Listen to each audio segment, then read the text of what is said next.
السنة مثل سفينة نوح، من ركبها نجا ومن تركها غرق. الحمد لله الذي أرسل رسوله بالهدى ودين الحق ليظهره على الدين كله، وكفى بالله شهيدا، وأشهد أن لا إله إلا الله وحده لا شريك له، وأشهد أن محمدا عبده ورسوله صلى الله عليه وعلى آله وصحبه أجمعين. Amma ba'd. As to what proceeds, after praising Allah Most High, separated from His creation in a manner which befits His Majesty, with love and veneration exclusively for Him, and then requesting He, the Most High, to send His Salah and Salam upon our final Prophet and Messenger, Khatimul Anbiya wal Mursaleen, Muhammad ibn Abdullah al-Qurashi alayhi salatu wassalam. After a short break, we return once again to the blessed study of the life of one of the greatest Imams of Islam, Imam Muhammad bin Ismail al-Bukhari. We ask Allah the Most High to make these gatherings of beneficial knowledge, to grant us sincerity in seeking knowledge, al-ikhlas fi talab al-ilm, and to allow us to benefit from the lives of the great Imams who preserved this deen for us.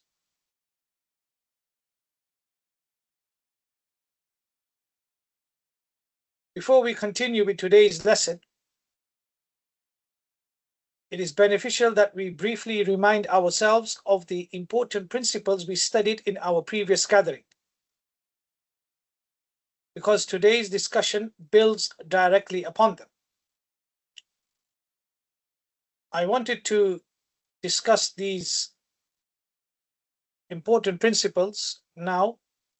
There are a few brothers who have come from the UK and America, wanted to attend this lesson, and they are on their way. They are stuck in traffic, so we shall postpone these principles until they arrive so that they can benefit as well, because they requested that from me.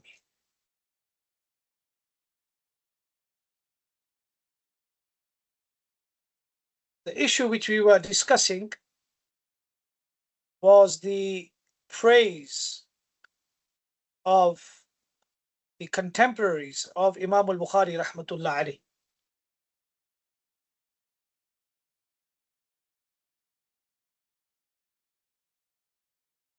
From among those who praised Imam al-Bukhari rahmatullah alayhi and was one of his contemporaries was the great Imam of the Ahl al-Hadith of his time, al-Imam Abu Hatim al-Razi. When he was asked about Imam al-Bukhari rahmatullah alayhi, he said, Khurasan has never produced anyone with greater hifz or memory than Muhammad bin Ismail,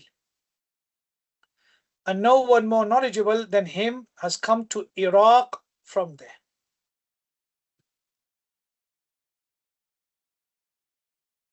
Another contemporary of Imam al-Bukhari rahmatullah alayhi, Muhammad bin Hurayth, said, I asked Abu Zur'a about Ibn Lahiya. So he said to me, Abu Abdullah abandoned him, meaning al-Bukhari. Al-Husayn bin Muhammad al-Ma'ruf, who is known as Ubayd al-Ijl, well known as Ubayd al-Ijl, said, I have never seen the likes of Muhammad ibn Ismail. Muslim is a Hafiz. However, he has not reached the level of Muhammad ibn Ismail.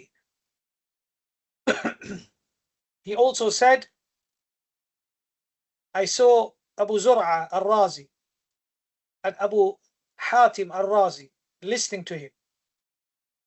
He was an ummah, pious, of great virtue, and he excelled at everything. He was more knowledgeable than Muhammad bin Yahya al-Dhuhli by such an amount.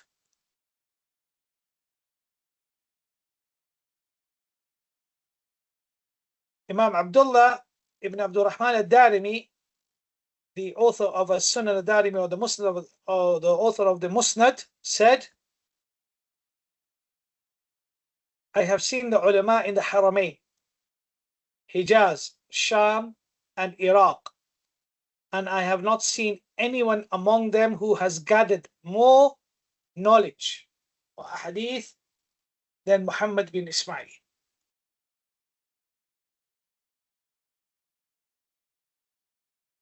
He also said, he is the most knowledgeable, has the greatest comprehension, and has sought the most knowledge of all of us. Imam al-Darimi was asked about a hadith, and it was said to him, Imam al-Bukhārī, indeed al-Bukhārī declared it to be sahih. So he said, Muhammad ibn Ismail is more insightful than me, and he is the shrewdest of Allah's creation. He has understood what Allah has commanded us to do, both in his book and on the tongue of his Prophet sallallahu alaihi wasallam. And when Muhammad, meaning Muhammad ibn Ismail, reads the Quran, it busies his heart, vision, and hearing. He has pondered over its examples and understood its halal and haram.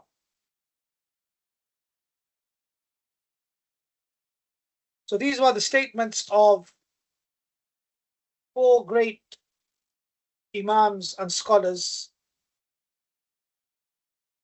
who were also contemporaries of Imam al-Bukhari rahmatullah alayhi. Now we analyze these statements. Firstly, these testimonies or statements are from the people of Hadith, Ahlul Hadith, not ordinary admirers. The statements in this section are not casual praises from ordinary people. They are testimonies from Imams of Hadith, narrator criticism, memorization, fiqh, and deep knowledge. These matters because the people praising Imam al-Bukhari rahmatullah alayhi were themselves experts. They knew what hifz meant. They knew what it meant for someone to be a hafiz, an imam, a naqid, a critic of narrators, and a person of deep understanding. So, when such people praised Imam al-Bukhari, their praise carried great weight. It also connects directly to the earlier discussion. Many of these scholars were his contemporaries.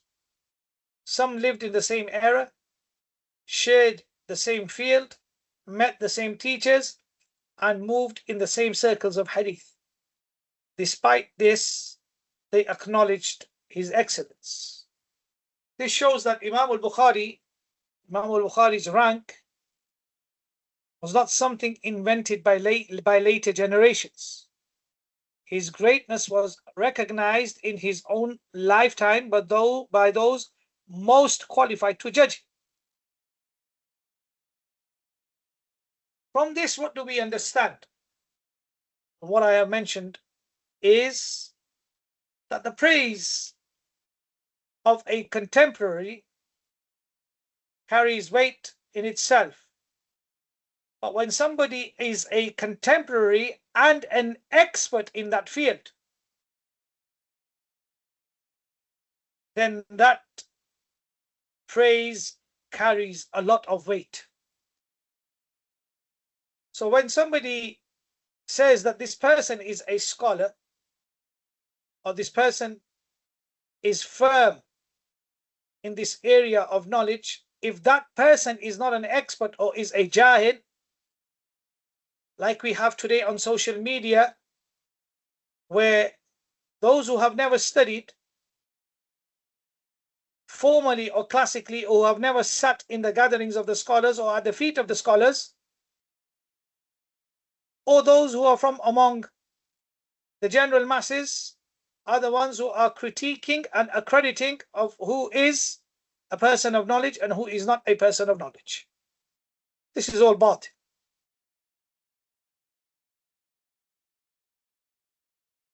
So one of the great forms of praise is that if that person who is praising is a contemporary and is an expert in that field, then no doubt this praise carries the most weight anybody can achieve when it comes to accrediting somebody. Secondly, Imam Abu Hatim al-Razi's statement shows al-Bukhari's unmatched memorization, hifz. And when he said that Muhammad ibn Ismail is the most knowledgeable person to have entered Iraq, it is also reported from him, meaning Abu Hatim al-Razi, that he said, "There will come to you a man from Khurasan. No one has left it with greater memorization than him. No one more knowledgeable than him has come to Iraq." This is an enormous testimony, because Abu Hatim al-Razi was one of the major Imams of Hadith criticism. He knew narrators, chains, asanid, ilal, hidden defects, routes of transmission, and the levels of the people of Hadith. When he said that no one from Khurasan had greater hifz than Imam al-Bukhari, he was not merely saying that Imam al-Bukhari memorized many narrations.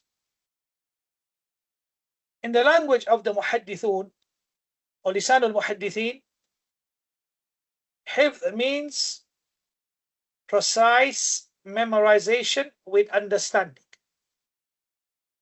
knowing the chains, asanid, the texts, the mutun, the narrators, the ruwat, the differences in wording, ikhtilaf al-alfaz, the roots, the turuq, the hidden defects, al-ilal, and the points of criticism, the jar and the naqd that can be found.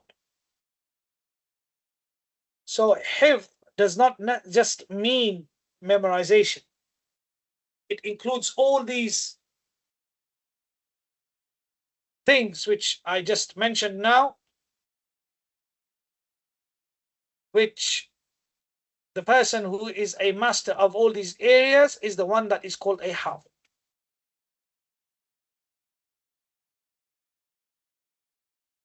Also, Iraq was one of the great centers of knowledge and hadith. For Abu Hatim al-Razi to say that no one more knowledgeable than al-Bukhari came to Iraq from Khurasan shows that al-Bukhari's superiority was recognized in the lands of scholarship during his own lifetime. The lesson for students of knowledge is that Imam al-Bukhari was not only honored after his death. Senior critiques of his own age already knew his rank.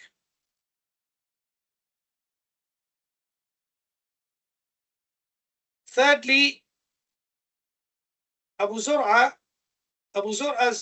deference shows al-Bukhari's authority in narrator criticism.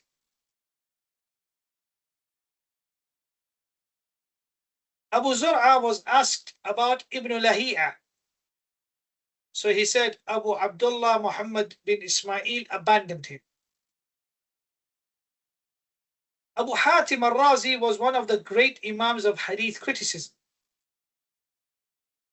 His judgment concerning narrators carried great weight.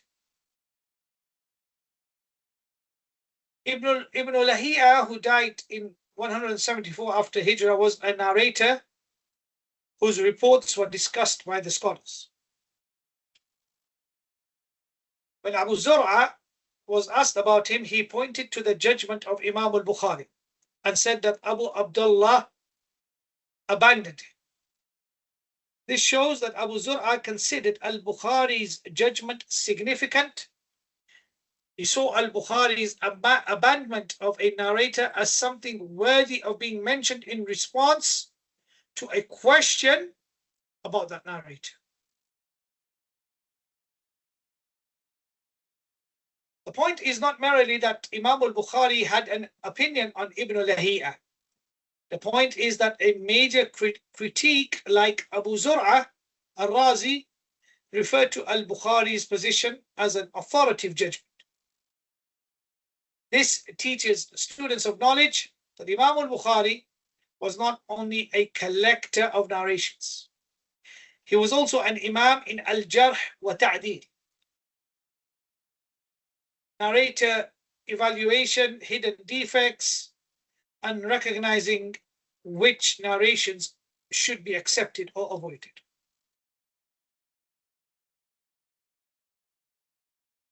Fourthly, Ubayd al-Ijli's statement said,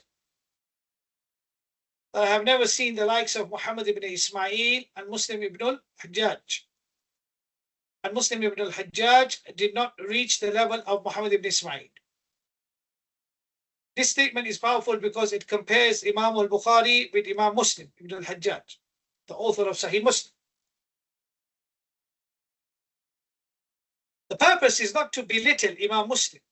Imam Muslim was a great Imam and a Hafiz. However, the statement shows that in the eyes of this scholar, Imam al-Bukhari was on a higher level. This is why many scholars placed Sahih al-Bukhari before Sahih Muslim, especially because of al-Bukhari's strength in hidden defects, precision, section headings, and fiqh of hadith. The lesson for students is balance. We honor Imam Muslim and recognize his immense rank, but we also understand why the scholars gave Imam al-Bukhari a special status.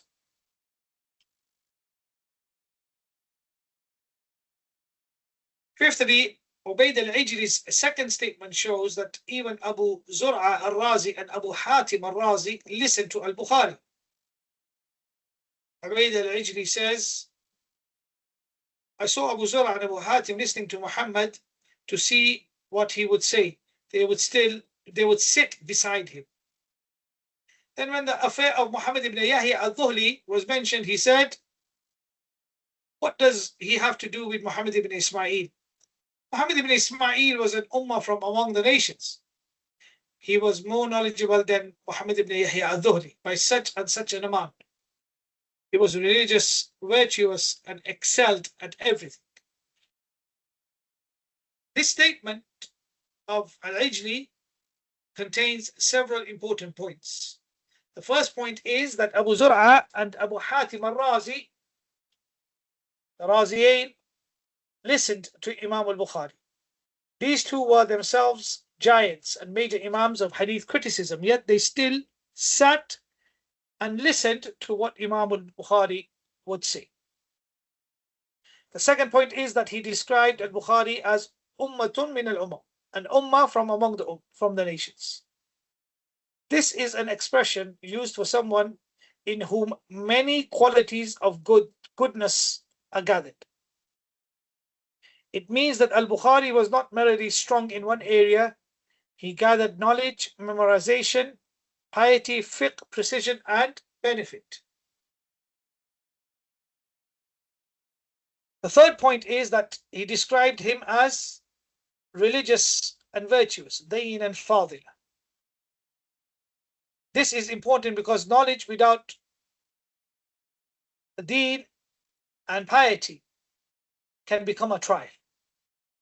Imam al-Bukhari was not only known for memorization, he was also known for devotion, ibadah, and fear of Allah, taqwa of Allah. The fourth point is that he said he excelled at everything, meaning his excellence was not limited to memorization alone. He excelled in hadith, fiqh, narrator criticism, understanding, ibadah, and suluk, conduct. The fifth point is the comparison with Muhammad ibn Yahya al-Dhuhli, who was himself a major scholar. This comparison is not mentioned to degrade al-Dhuhli, but to show that al-Bukhari's rank was recognized even when compared to the leading figures of his age.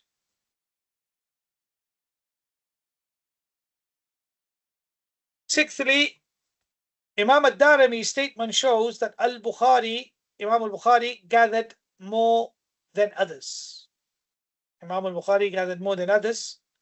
Al-Darimi, the author of the Sunan or Musnad, said, I have seen the scholars of Hijaz and the two Iraqs, and I have not seen anyone among them who gathered more than Muhammad ibn Ismail. This is another major testimony. Al-Darimi traveled and saw the scholars of the great centers of knowledge. When he says that he did not see anyone who had gathered more than Imam al-Bukhari, he is speaking after wide experience. The phrase ajma'a, more comprehensive, one who gathered more, means that Imam al-Bukhari gathered many types of knowledge, narrations, chains, roots, narrator criticism, fiqh, understanding and precision. This supports the point that Sahih al-Bukhari came from a scholar who had gathered an enormous amount of knowledge before selecting what he selected. Seventhly, Imam al-Darimi's second statement shows al-Bukhari's superiority over his peers. Imam al-Darimi also said, Muhammad ibn Ismail is the most knowledgeable of us, the most understanding of us, the deepest of us, and the one who sought knowledge the most among us.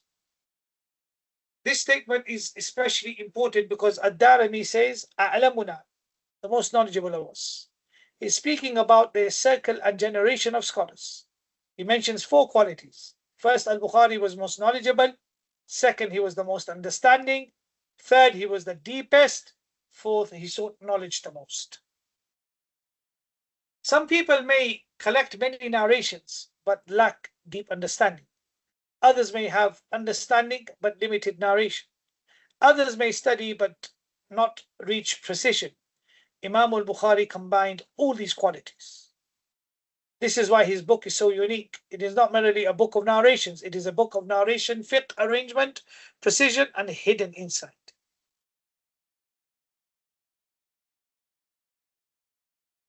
Eighthly, al-Darimi's defense to al-Bukhari, Imam al-Bukhari shows humility among true scholars. Al-Darimi's deference to al-Bukhari shows humility among true scholars. Al-Darimi was asked about a hadith and it was said to him that Muhammad ibn Ismail regarded it as authentic.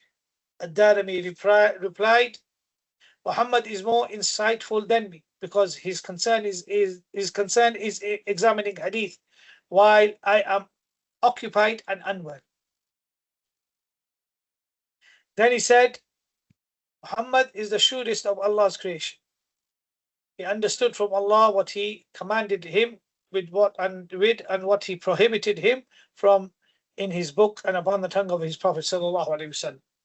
When Muhammad reads the Quran, it occupies his heart, his sight, and his hearing. He reflects upon its examples and understands its halal and haram. This is a beautiful statement because it shows both the humility of al-Darimi and the greatness of Imam al-Bukhari. Imam al-Darimi himself was a major Imam, yet he acknowledged that al-Bukhari was more insightful than him in hadith. This is the manners of true scholars. They know their own rank, they know their own status, and they also knew the rank of those above them. Al-Darimi then praises al-Bukhāri's relationship with the Quran. This is important because al-Bukhārī was not merely a memorizer of chains. He was a person of Quran, reflection, fiqh, halal and haram.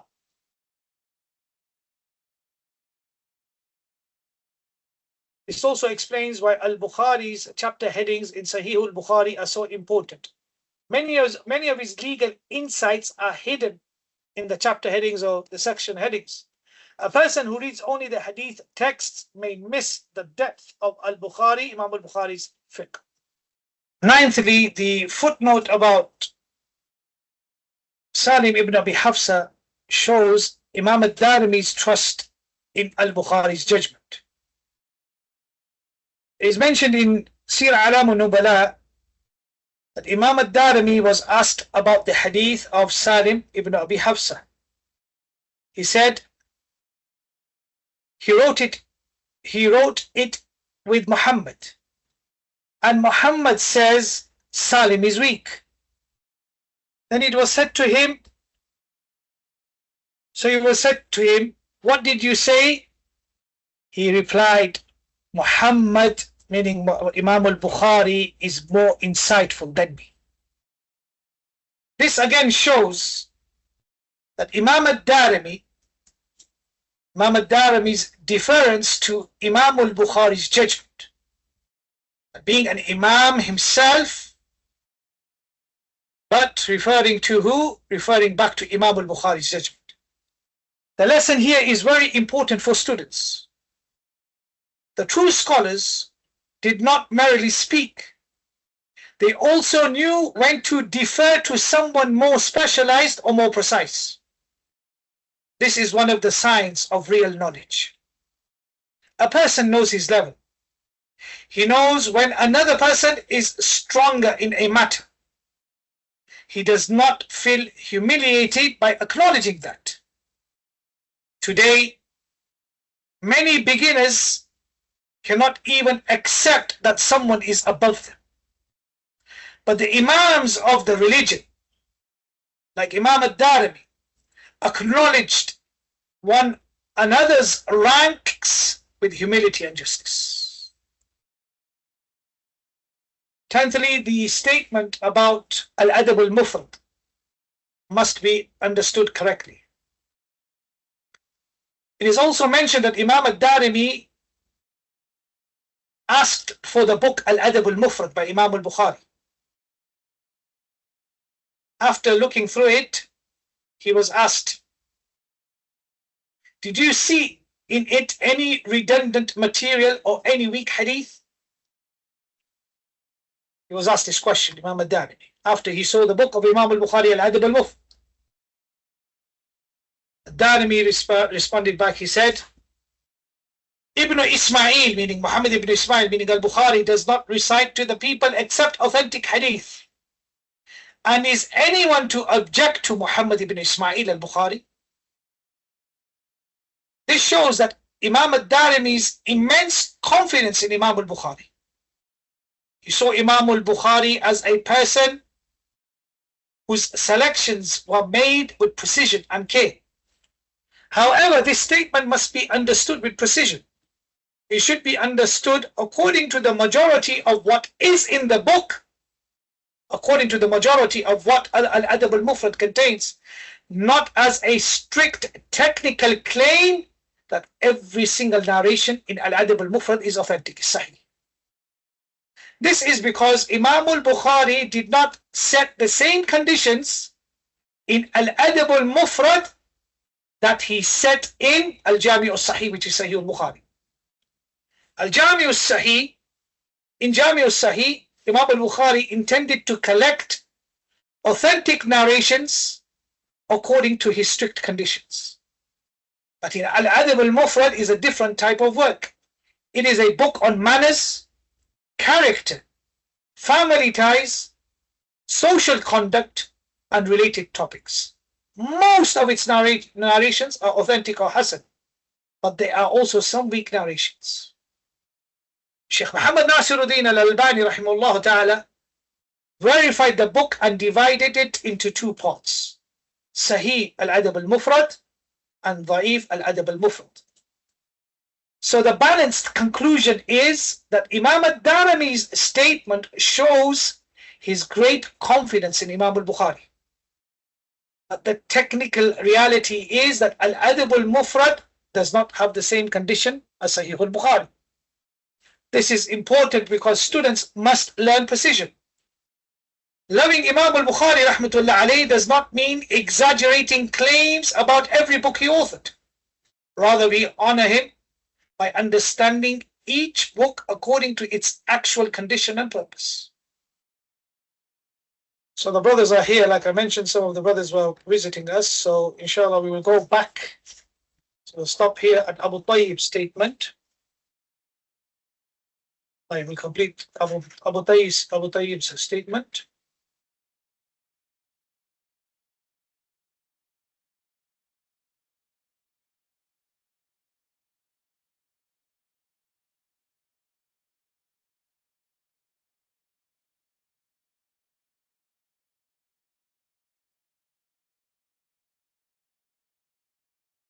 Now, so Abu Tayyib Hatim ibn Mansur's statement shows Imam al-Bukhari's deep insight. So Abu Tayyib Hatim ibn Mansur said, Muhammad ibn Ismail is a sign from the signs of Allah, ayah min ayatillah, in his insight and penetration into knowledge. An ayah means a sign. Here it means that Imam al-Bukhari's insight and deep knowledge were extraordinary signs of Allah's favor upon him. This statement focuses on two qualities. First, basaruhu, his insight. Second, nafadahu min al-ilm, his penetrating depth in knowledge. Insight means that al-Bukhari could see what others did not see. He could notice hidden defects, subtle meanings, precise connections between narrations, and deep legal implications. Deep knowledge means that his understanding was not shallow. He did not merely memorize texts. He understood their meanings, implications, conditions, narrations, and applications. This is why the scholars were amazed by him. Abu Sahal Mahmud ibn Nadar al-Faqih statement shows that al-Bukhari's unique method in seeking hadith.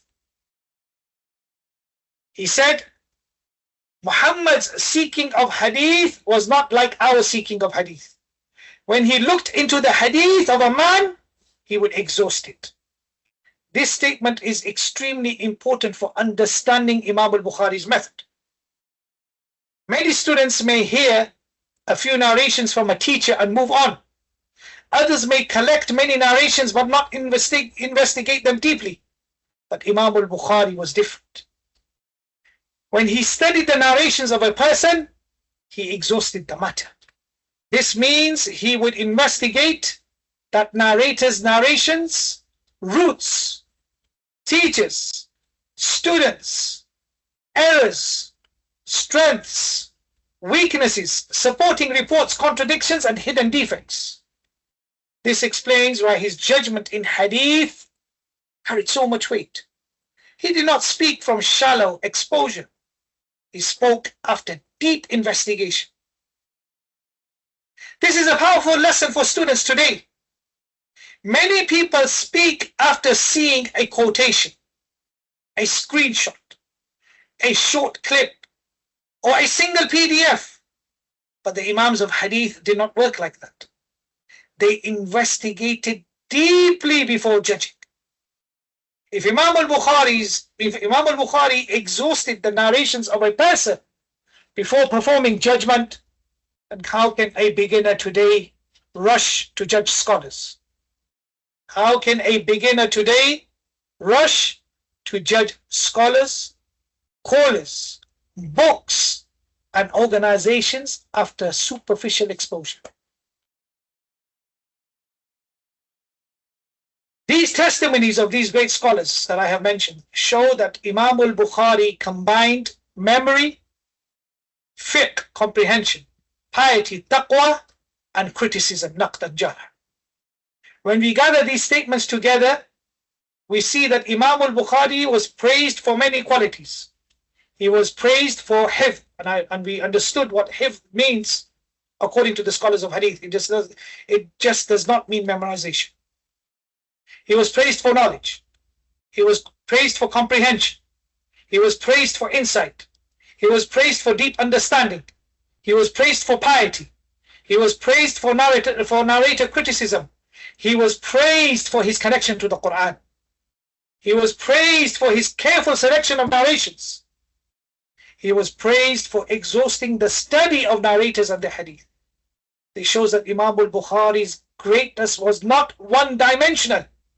He was not merely a memorizer. He was not merely a compiler. He was not merely a narrator. Rather, he was an Imam who combined narration, understanding, piety, precision, criticism, and deep insight. This is why Sahih al-Bukhari occupies the rank it occupies. Another important lesson from the testimonies of these contemporaries of Imam al-Bukhari is the humility of the scholars. Abu Zur'a al-Razi referred to Imam al-Bukhari's judgment.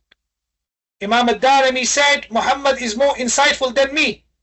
Imam al-Darimi accepted Bukhari's judgment regarding a narrator. Abu Zur'a and Abu Hatim al-Razi both listened to him. Other scholars acknowledged his rank. They were not weak students praising a famous teacher. They were people of knowledge, giants recognizing the superiority of another person. This is the opposite of arrogance. A true student should learn from this. If the great scholars could acknowledge the rank of those above them, then a beginner must be even more humble. Today, many people are quick to speak, quick to criticize, quick to object, and quick to enter matters far beyond their level. But the way of the scholars was knowledge, restraint, humility, and recognition of rank.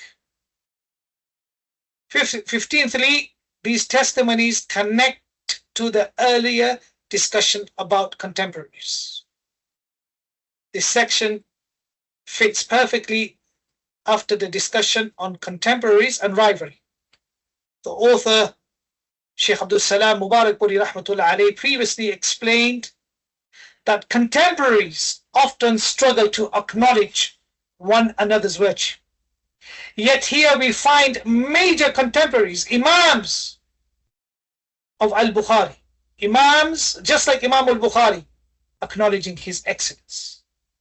This is why these statements are so valuable. They prove that Imam al-Bukhārī's rank was so clear that even the scholars of his own age recognized it. They saw his memory, they saw his insight, they saw his piety, they saw his precision, they saw his superiority in hadith, they saw his mastery in narrator criticism. So their praise is a testimony against envy, rivalry, and unfairness. It teaches students that true knowledge requires justice. A person must acknowledge virtue wherever Allah places it, even if it is in someone from his own time, his own field, or his own circle. 16thly, the main lesson for students today, after analyzing the statements of the contemporary Imams of Imam al-Bukhari, the main lesson for students of knowledge is that knowledge is not slogans, noise, confidence, or online argumentation. Knowledge is built upon memorization, understanding, investigation, piety, humility, and returning matters to their people. Imam al-Bukhari did not become Imam al-Bukhari through argumentation. He did not become great by attacking others. He did not build his rank through public controversy. Rather, he traveled, memorized, studied, verified, worshipped, reflected, investigated narrators, examined chains, understood the Quran and Sunnah, and exhausted the topics he entered into. This is why the scholars of his time testified to his rank. So students should learn from this. Do not rush to speak. Do not rush to judge. Do not enter matters above your level. Do not think that quoting scholars makes you like the scholars. Do not think that writing or sharing refutations makes you a person of insight. Real knowledge has science, depth, precision, ability, fear of Allah, the taqwa of Allah, fairness, and recognition of people's rights. Among the clearest examples of this in the history of Islam is Imam Muhammad ibn Ismail al-Bukhari, rahimahullah ta'ala.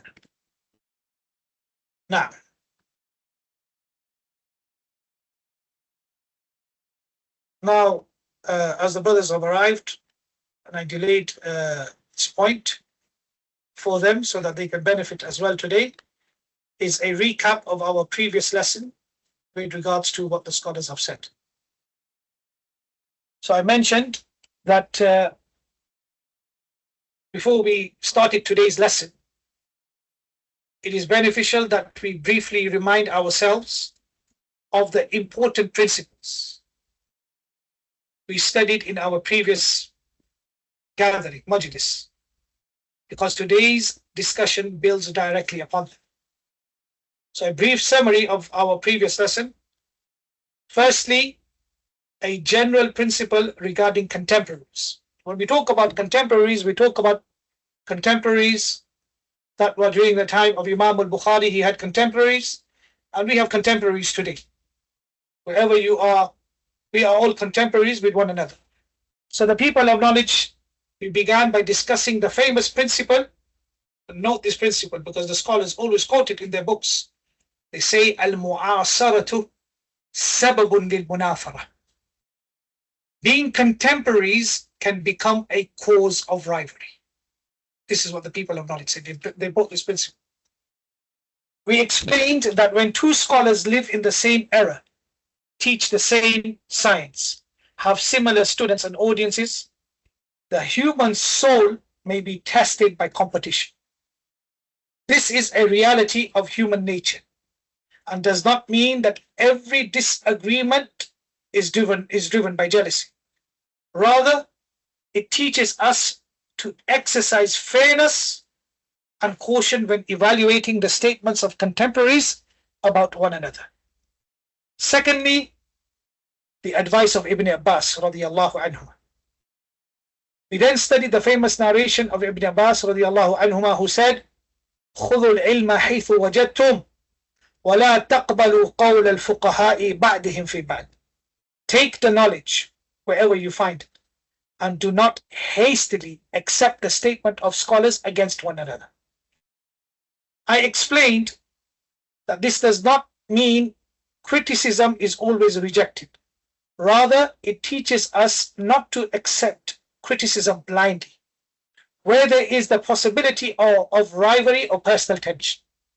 So the statement of Ibn Abbas radiyallahu anhuma is telling us that if there is two contemporary scholars and there is beef between them and there is contention between them, just don't be blinded and don't accept one side or give preference to one side or completely reject everything that they say. Thirdly, the balanced position of al-Sunnah wal Jama'ah. We also learned that there are two dangerous extremes. Those who accept every criticism between scholars without investigation, those who reject every criticism simply because it is between contemporaries.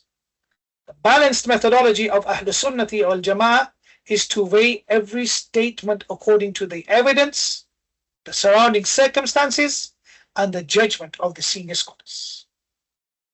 Fourthly, refutation exists, that it has principles. We discussed that Islam does not prohibit refutation. In fact, the science of al-Jarh wa Ta'deel is one of the greatest means by which Allah preserved the Sunnah. However, criticism must be based upon knowledge, motivated by sincerity, exercised with justice, and undertaken by those who are qualified. It is not a field for every student of knowledge, let alone every social media user. Fifthly, historical examples. To illustrate these principles, we examined two important examples. the disagreement between Imam Malik and Muhammad ibn Ishaq, where the scholars neither accepted every harsh statement nor ignored genuine criticism, but instead investigated the matter carefully before reaching a balanced judgment. The scholarly exchanges between al-Hafiz ibn Hajar al-Asqalani and Badruddin al-Aini al-Hanafi, demonstrating that even great scholars could disagree strongly while remaining giants of knowledge. Sixthly, when the praise of Imam al-Bukhārī's contemporaries matters. Why the praise of Imam al-Bukhārī's contemporaries matters? The central lesson of the previous class was that the praise of Imam al-Bukhārī by his contemporaries carries exceptional weight. These were not later historians speaking century afterwards. Rather, they were scholars who lived with him, knew his knowledge firsthand, understood the sciences of hadith, and were themselves imams in the religion. Their testimony demonstrates that his rank was recognized during his own lifetime by those most qualified to judge it. Seventhly, the connection to social media today. This passage is extremely relevant to what we see today. In our time, especially on social media, rivalry often appears in the clothing of religion. A person may say, I am defending Islam, I am defending the Sunnah, I am protecting Allah, I am warning against the heretics, I am practicing al-Jar wa Ta'deel, I am clarifying the truth. But the real question is, what is the objective for those who say these things? Is the objective sincere rectification? Is the objective protection of the Muslims? Is the objective to return people to the truth? Is the objective advice, mercy and justice? Or is the objective to win, expose, humiliate, dominate, collect followers and destroy another person? This is where many people become deceived. They may use Islamic language, quote scholars, write PDFs, collect screenshots, and speak with confidence, but none of that proves sincerity, qualification, justice, or wisdom. A long PDF is not proof of knowledge. A harsh tone is not proof of jealousy for the religion. A refutation is not automatically sincere advice. A public warning is not always necessary. Quoting scholars does not make a person qualified to apply their statements. Eighthly, the difference between sincere refutation and corrupt rivalry. A sincere refutation has signs. It is done by someone qualified or under qualified direction. It is based on verified facts. It is proportionate to the harm. It distinguishes between error, ignorance, ambiguity, weakness, desire, and heresy, bid'ah. It aims to protect the people and rectify the mistaken person if possible. It does not rejoice at another Muslim's fault. It does not turn every disagreement into loyalty and disloyalty. It does not use knowledge as a weapon for the ego. Corrupt rivalry also has signs. It searches eagerly for mistakes. It interprets ambiguous words in the worst possible way. It enjoys public takedowns. It spreads screenshots without mercy or context. It produces documents but little benefit. It measures victory by humiliation. It turns students into factions. It makes young people suspicious, hard, and addicted to controversy. This is not the way of sincere knowledge. The balanced path for the students of knowledge. Students must be careful because they are often the easiest people to excite. A young student may learn a few terms, hear a few refutations, read a few quotes, and then think he is qualified to speak about people, groups, scholars, students, and organizations. But the field of al-Jarh wa Ta'deel is not an online hobby. It is not a social media identity. It is not a way to gain followers. It is not a substitute for real study. It is a serious field that requires knowledge, taqwa of Allah, justice, restraint, verification, and returning matters to the qualified scholars. The student should ask himself, have I studied enough to speak? Have I understood the issue properly? Have I verified the claim? Have I asked the people of knowledge? Am I seeking rectification? Am I pleased if the person repents and is corrected? Or do I want him to be humiliated? These questions are necessary because the soul can hide behind religious language. So the balanced path is this: do not enter every dispute, do not spread every harsh statement, do not reject valid criticism, do not dismiss refutations when they are based on truth and benefit, do not make refutation your identity. Do not use speech of contemporaries as an excuse to defend falsehood. Do not use defending the Sunnah slogan as an excuse for injustice. Rather, weigh matters of knowledge, justice, context, and sincerity. Tenthly, his greatest testimony was in his own book. We concluded that even if none of those statements had reached us about Imam al-Bukhari, his book, Sahih al-Bukhārī itself, would remain sufficient evidence of his greatness. Its careful organization, profound chapter headings, precision in selecting narrations, and universal acceptance by the Ummah all testify to the extraordinary scholarship of its author. 11th, the main lesson from the praise of Imam al-Bukhari. We have read the praise of Imam al-Bukhari by his contemporaries. We should not pass over it lightly. The praise teaches us two major lessons.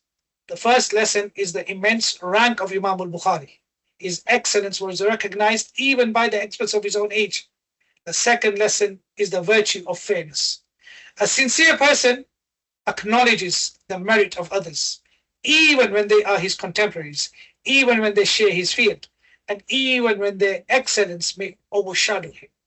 This is from the justice that knowledge demands. The real test is not whether a person can refute his opponent. Many people can refute. Many can collect quotations. Many can make accusations. Many can produce documents. The real test is whether a person can remain just with someone whose existence makes his own ego feel small. Whoever seeks knowledge without justice, humility, and sincerity may turn knowledge itself into a means of corruption. And whoever speaks in the name of Sunnah while violating the manners of the Sunnah should fear that he is harming the very cause he claims to defend. With this foundation in mind, we need to understand of how Imam al-Bukhari rahmatullah alayh in his life was praised by his contemporaries, and how Allah subhanahu wa ta'ala protected Imam al-Bukhari rahmatullah alayh from those who try to harm him. Now, the next statement that we have is by Abu Tayyib Hatim ibn Mansur. He said about Imam al-Bukhari that Muhammad ibn Ismail was an ayah of Allah in terms of his insight and deep knowledge. Abu Sahal Mahmud ibn Nadhr al-Faqih said, I entered Basra, Sham, Hijaz and Kufa, and I saw the ulama. Every time Muhammad ibn Ismail was mentioned, they placed him above themselves. He also said, I heard more than 30 of the ulama of Egypt saying, our need in this life is to look at Muhammad ibn Ismail.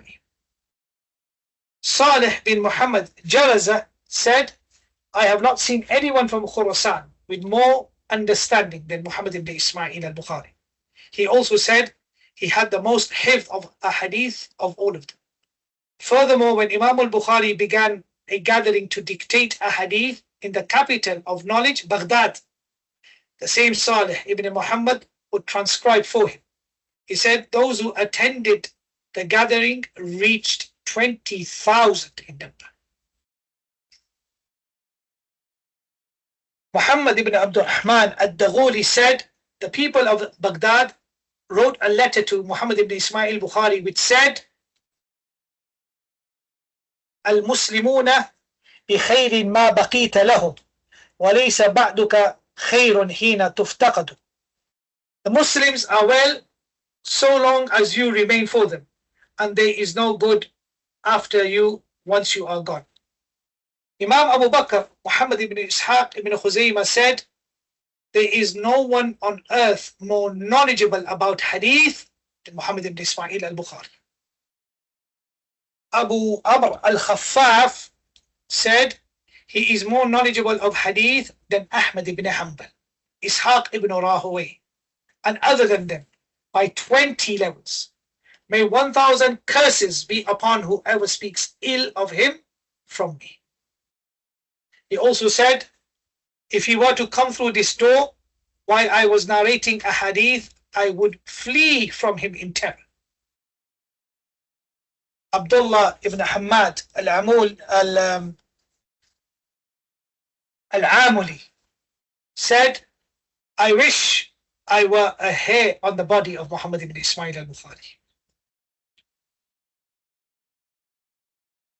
And Sulaym ibn Mujahid, he said, for 60 years I have not seen anyone more knowledgeable or with more wara than Muhammad ibn Ismail.